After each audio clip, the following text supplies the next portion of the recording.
While the Allied armies lay like great engines poised on the left bank of the Rhine, day after day and night after night, the air forces went out.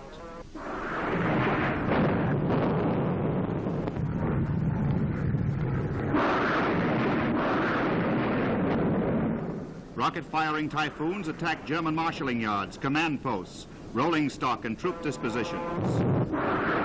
The onslaught reached heights of fury never equaled even in Normandy.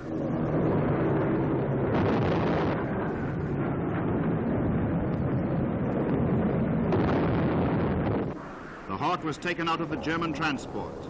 After them, the bombers, terrifying in their numbers, delivering blows greater than any Germany had ever felt before.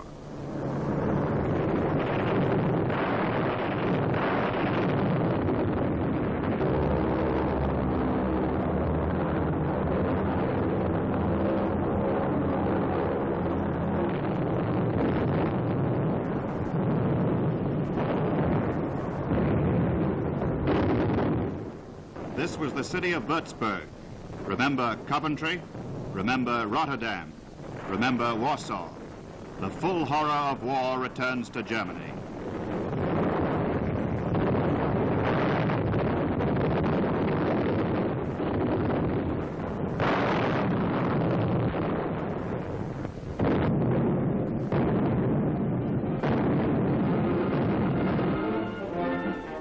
Everything is made ready for the armies to cross, and a tremendous airborne army will strike ahead of them.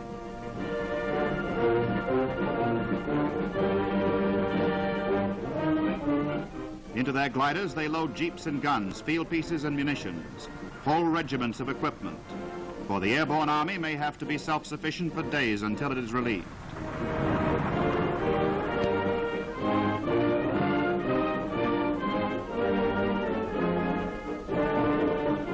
Here are the men of that army, the men who will ride the gliders, men of a British airborne division. This is the tense last moment before the takeoff.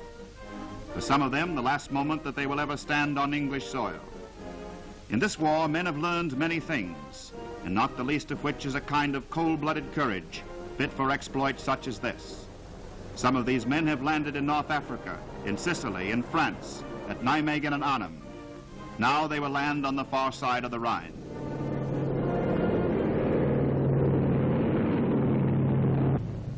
They are on their way.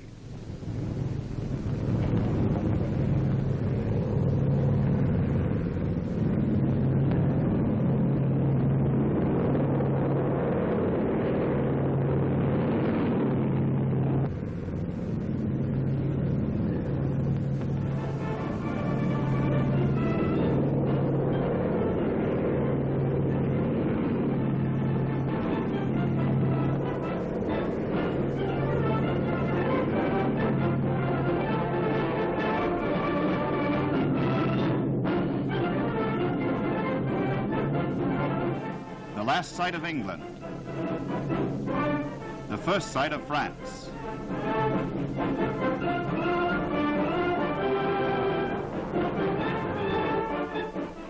Paratroops. These are Americans on an airstrip somewhere in France. They too are going in on the great operation.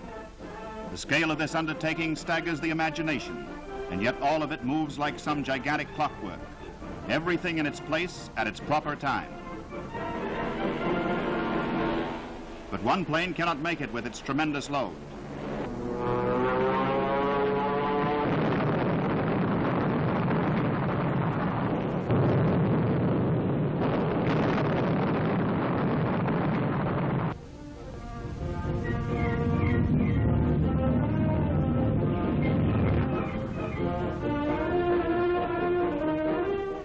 But the rest go on. The gap is filled.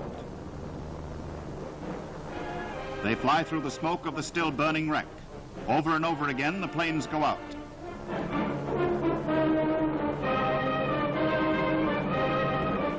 As the British, so their comrades, the American glider troops. Opposite Sainton and Wesel, the British will take the north and center, the Americans the southern flank.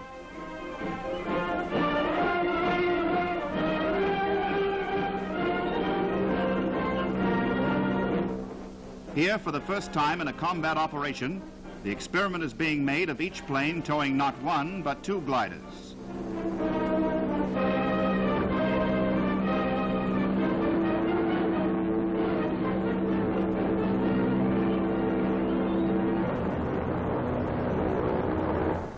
one high, one low, to avoid the risk of crashes in midair.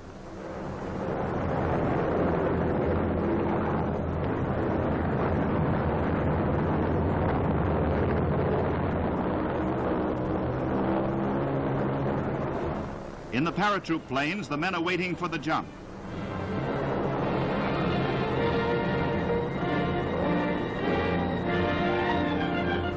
Here too an innovation.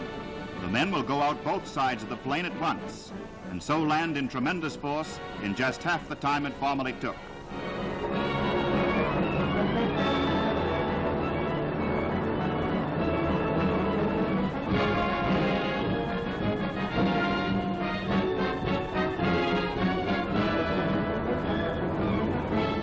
In the tow planes, the pilots pull at the release catches, and the gliders slide free. Down goes the artillery, down goes the transport, down goes the munition of this airborne army.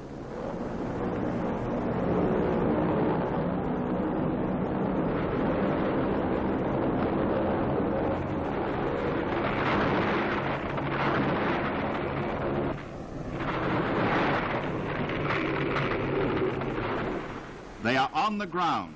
They are beyond the Rhine. With one terrific blow, they have begun the last great battle in the West. Now they will unload, deploy, and drive forward for their objectives. The crossroads, the bridges, the strong points, which might hinder the land armies thrusting along behind them.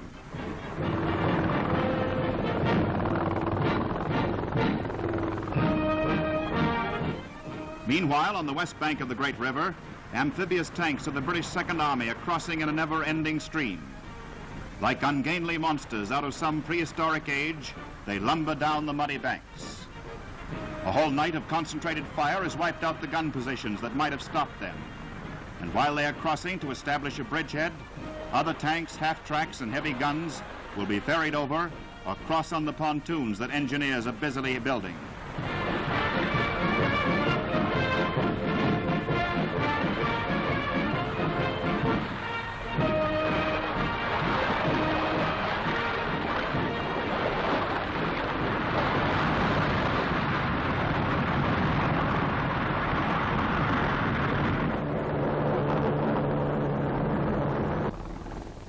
These are troops of General Simpson's 9th Army.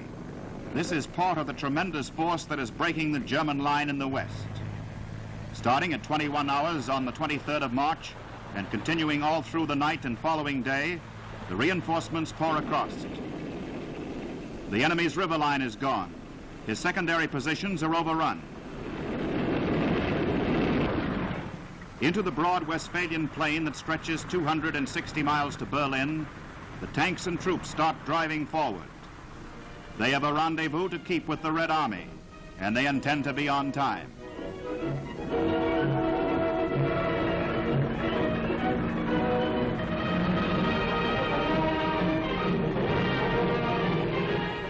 Already the first prisoners from the East Bank are waiting to be ferried across. Beaten, disorganized, and dejected, they had seen the beginning of the end.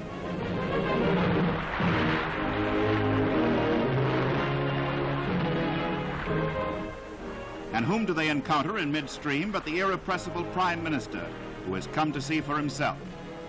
With Field Marshal Montgomery and American generals of the 21st Army Group, Mr. Churchill crosses the Rhine and comes ashore.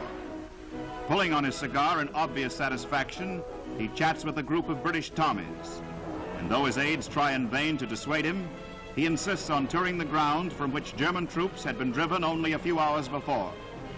Shell and mortar fire landed not 50 yards away.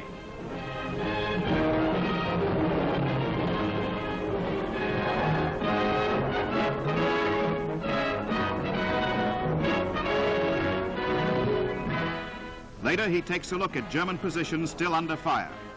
With General Eisenhower, he watches the artisans of victory, who from east and west are driving the giant blows, speeding the hour the whole world has awaited for over 5 bitter years.